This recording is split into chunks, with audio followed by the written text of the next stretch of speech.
Somewhere in America, the Secretary of Homeland Security's own television turned itself on and displayed three words: I own you.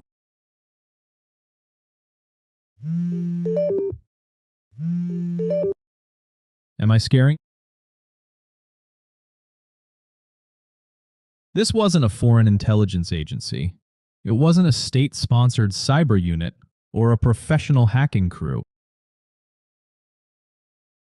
It was a 15-year-old boy sitting in his bedroom in a small town in England, alone.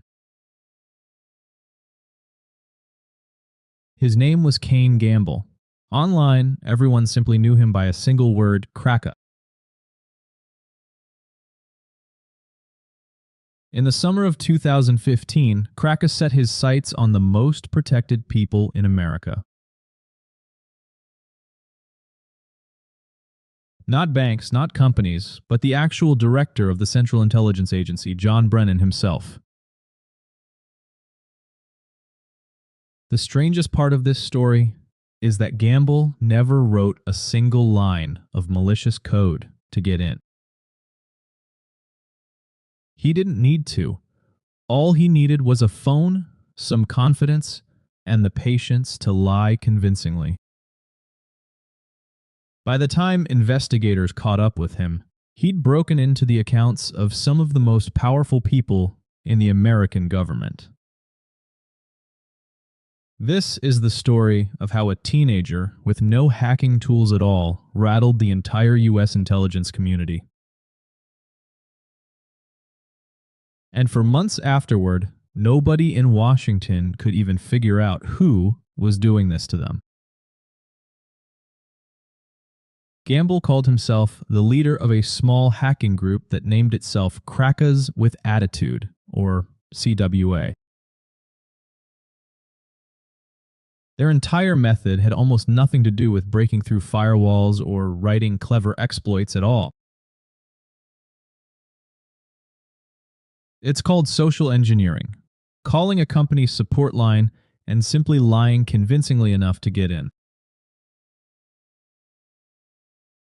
Gamble would call Verizon or AOL or Comcast and calmly pretend to be the account holder himself. Posing as CIA Director John Brennan himself, he talked support staff into resetting Brennan's own account password. It worked. Gamble gained access to Brennan's email, his personal contacts, and his entire iCloud storage. Some of what he found inside that account he passed along to WikiLeaks, who published it that October. A sitting CIA director's private email, exposed to the world by a teenager who had never even left his hometown. And John Brennan wasn't even close to being the only target on Gamble's growing list of victims. James Clapper, the Director of National Intelligence, was next on the list. Then came Jay Johnson, Secretary of Homeland Security. Then FBI Deputy Director Mark Giuliano, then Barack Obama's own Deputy National Security Advisor, Avril Haines.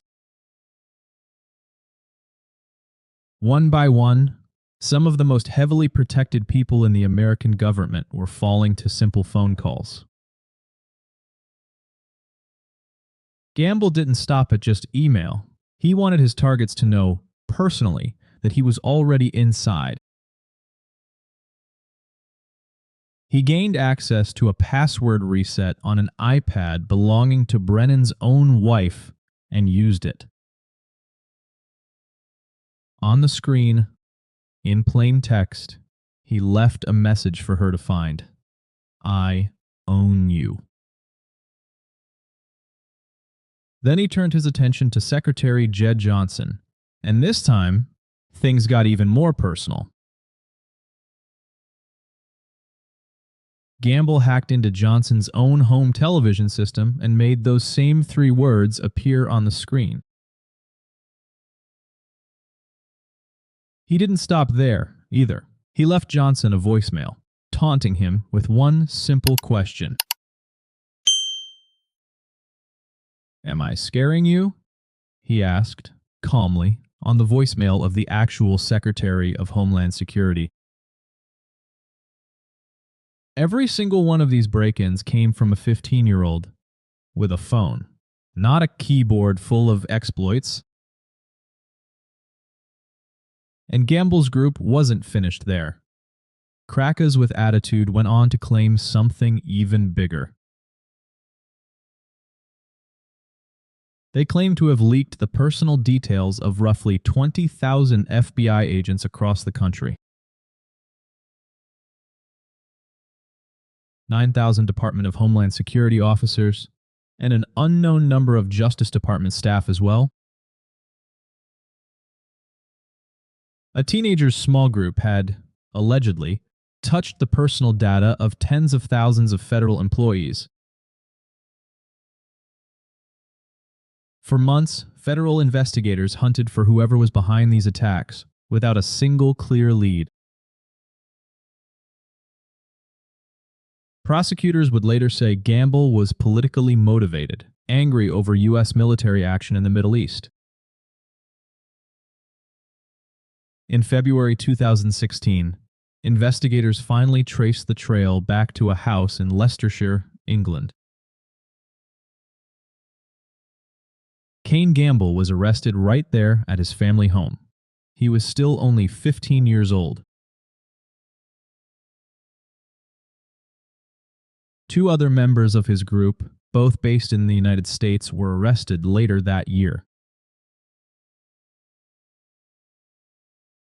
Andrew Otto Boggs and Justin Gray Liverman were each sentenced to 5 full years in federal prison.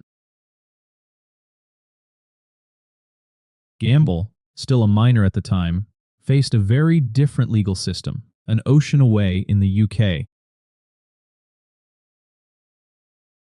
In October 2017, he pleaded guilty in court to 10 separate hacking-related charges. His defense told the court that Gamble was on the autism spectrum and had never meant real harm. The judge disagreed with that framing entirely, calling what he'd done something far more serious than mischief. It was, the judge said, an extremely nasty campaign of politically motivated cyber terrorism, full stop. The question left hanging over the courtroom was simple. How do you sentence a 15-year-old for that? In April 2018, at London's Old Bailey Courthouse, Kane Gamble finally learned his sentence. By then, he had turned 18 himself and was sentenced to 2 years in a youth detention center. The ruling made legal history. No one under 18 had ever served prison time in the UK for hacking. Security researcher Mustafa Al-Bassam, once a hacker himself with the group Lulzsec, called it an unprecedented ruling. The politically motivated cyber terrorism the judge described had been carried out entirely from a bedroom, using a phone. No malware was ever written. No firewall was ever broken. No credentials were ever bought on some hidden forum. Just a 15-year-old boy, a support line, and a convincing enough lie told over and over again. It's the part of this story that should worry people more than any piece of malicious code ever could. The most secure institutions in the world weren't beaten by genius hacking. They were talked out of their own front door. Every password reset, every account recovery call, every human being just trying to help became the weak point. Kane Gamble didn't need to break in. The system simply opened the door for him, one phone call at a time. And somewhere, that voicemail is probably still sitting there. A 15-year-old's voice, asking, "Am I scared?"